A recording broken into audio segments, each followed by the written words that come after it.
L'invité de la matinale sur NC Première. Et ce matin, nous recevons Emma Docac, coordinatrice des programmes forêt au WWF. La première partie avec les questions de Thierry Belmont. Bonjour Emma Docac. Bonjour. Quel est l'état de santé de nos forêts ? Sont-elles malades ou en bonne santé ? À l'échelle du territoire, elles sont plutôt malades, plutôt en mauvaise santé, puisqu'on a 90% de la surface des bassins versants qui est captée à l'heure actuelle pour les captages en eau, qui est dans un état dégradé, voire très dégradé. Donc c'est assez alarmant. Oui. Forêt sèche, forêt humide, tout confondu ? Alors, en théorie, oui. Vu qu'on parle de captages d'eau qui sont situés sur les bassins versants, on est quand même plus sur des milieux de forêt humide, puisque les captages sont, on va dire, relativement en amont par rapport aux populations.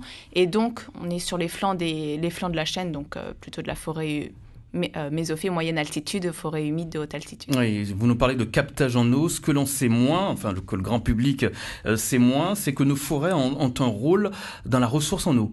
Oui, tout à fait.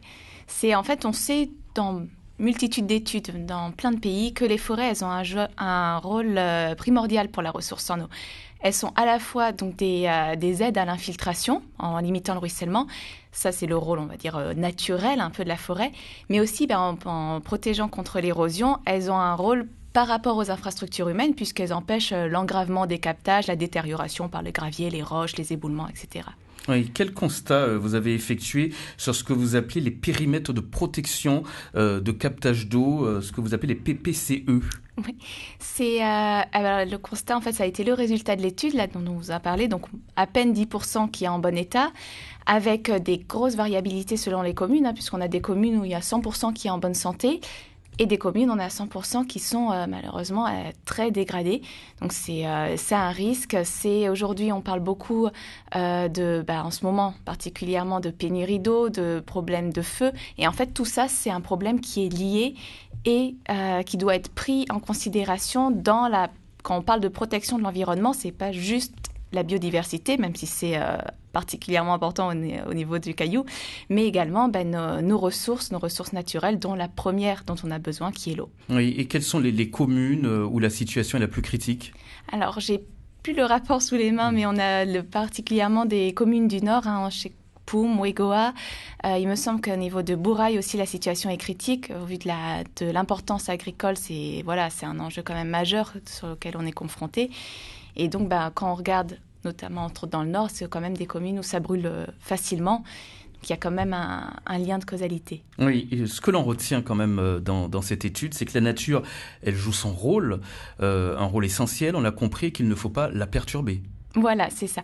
Globalement, on a une nature qui est assez vivace, assez dynamique sur le territoire. On est sur des climats qui sont semi-tropicaux, donc avec vraiment des croissances qui, par rapport à un climat tempéré, sont relativement rapides. Mais le problème, c'est qu'elles sont très perturbées. Donc, on a parlé des incendies encore tout à l'heure. Il y a eu les mines passées. Aujourd'hui, elles sont un peu mieux gérées. Et les espèces envahissantes, parce que elles peuvent complètement lessiver, nettoyer un sous-bois.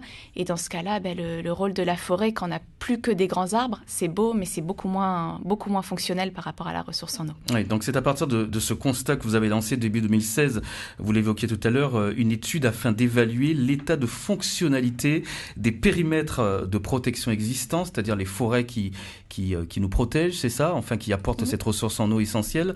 Et l'objectif de cette étude ?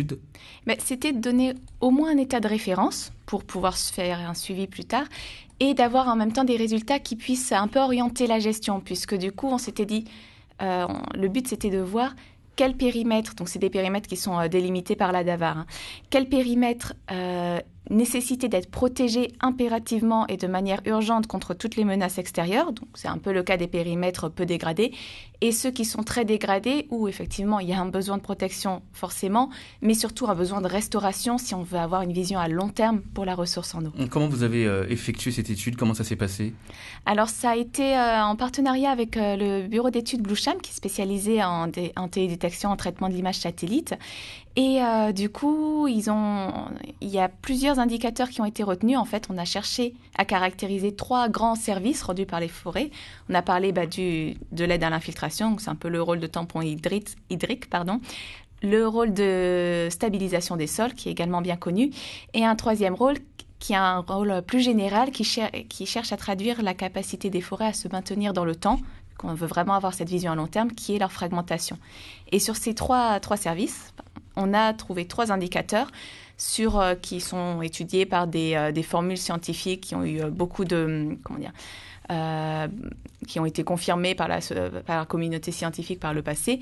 Et ces 3 indicateurs, après un classement en fonction du niveau pour chacun, on a pu définir un état de fonctionnalité pour chaque forêt. Donc ça veut dire qu'il y a une actualisation de nos forêts aujourd'hui et qui sont à la disposition de nos décideurs, de nos gestionnaires. Voilà, tout à fait. C'est un outil dans sa méthode et dans ses résultats qu'on souhaite ouvert à tous, pour que derrière, il puisse être vraiment utile à la fois pour un suivi et à la fois, effectivement, pour choisir ou protéger ou restaurer. Ouais, dernière question pour cette première partie, Emma Decock.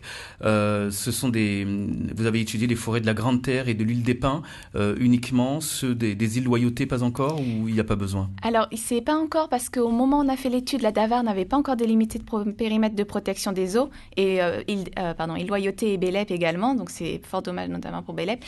Et par contre, sur les îles Loyauté, il faudrait sûrement revoir la méthodologie puisqu'on n'est plus sur des bassins versants, mais sur des lentilles d'eau.